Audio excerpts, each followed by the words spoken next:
भागवत रामायण न होती तो हम लोगों का क्या होता है। इसलिए जब भगवान भक्त रूप में अवतीर्ण होते हैं तो उनकी सामर्थ्य और अधिक बढ़ जाती है। ठीक इसी प्रकार से भगवान इस कराल कलिकाल में जीवों को कृतार्थ करने के लिए, उन पर अनुग्रह की कृपा की वर्षा करने के लिए भगवान 4 रूपों में प्रकट हुए हैं। इसे हम लोग चतुर्व्यूह कहते हैं। क्या कहते हैं? चतुर्व्यूह। चतुर्व्यूह में कौन कौन तत्व आते हैं? वासुदेव तत्व, संकर्षण तत्व, प्रद्युम्न तत्व और अनिरुद्ध तत्व, ये 4 तत्व आते हैं। अब वासुदेव तत्व का स्वरूप क्या है, प्रद्युम्न तत्व का स्वरूप क्या है, संकर्षण तत्व का स्वरूप क्या है, अनिरुद्ध तत्व का क्या स्वरूप है, इसकी विस्तृत व्याख्याएं हैं। उन ग्रंथों में आप लोग देख लेना।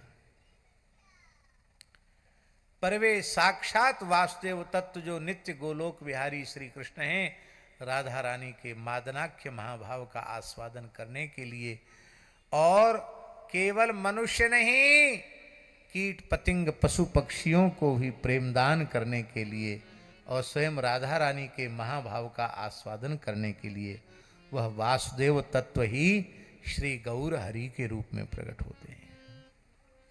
बोलो श्री गौरांग महाप्रभु की जय।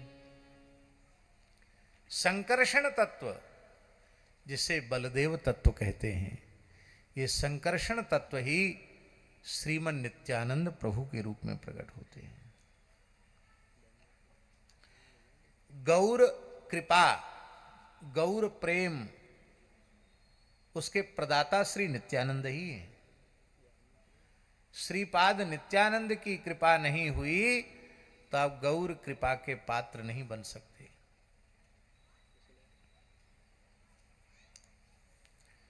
बालक रघुनाथ पर गौर हरि की कृपा हो गई, कृपा हो गई, बिना मिले ही कृपा हो गई, फिर मिल भी गए और नित्यानंद प्रभु का मिलन पीछे हुआ। चरित्र में आता है कि नहीं आता?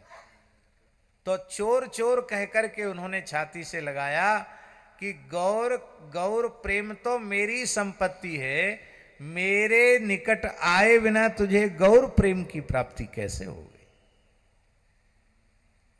ये प्रेम जो है ना महाराज जी, किसी की बापौती नहीं है, ये आचार्य की निधि है।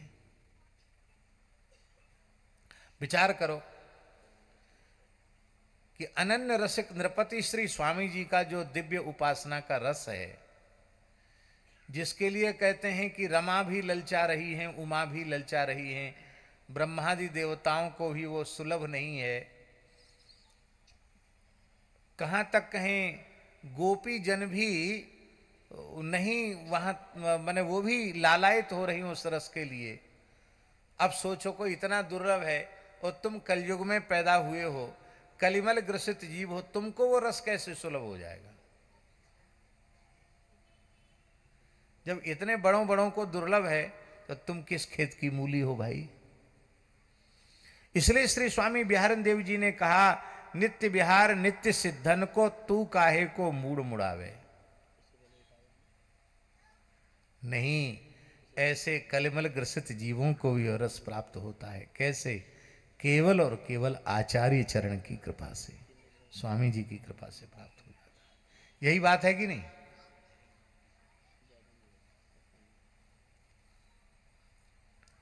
ललिता सखी उपासना ज्यों सिंघिनी को क्षीर, ज्यों सिंघिनी को क्षीर रहे कुंदन के बासन, कै बच्चा के पेट और घट करे विनाशन। आप कुंदन के पात्र नहीं बन सकते, कोई चिंता की बात नहीं। आप सिंघिनी के सावक बन जाइए, आचार्य के चरणाश्रित हो जाइए, उनके हृदय में जो दिव्य मधुर रस है वो सहज ही तुम्हें प्राप्त हो जाएगा।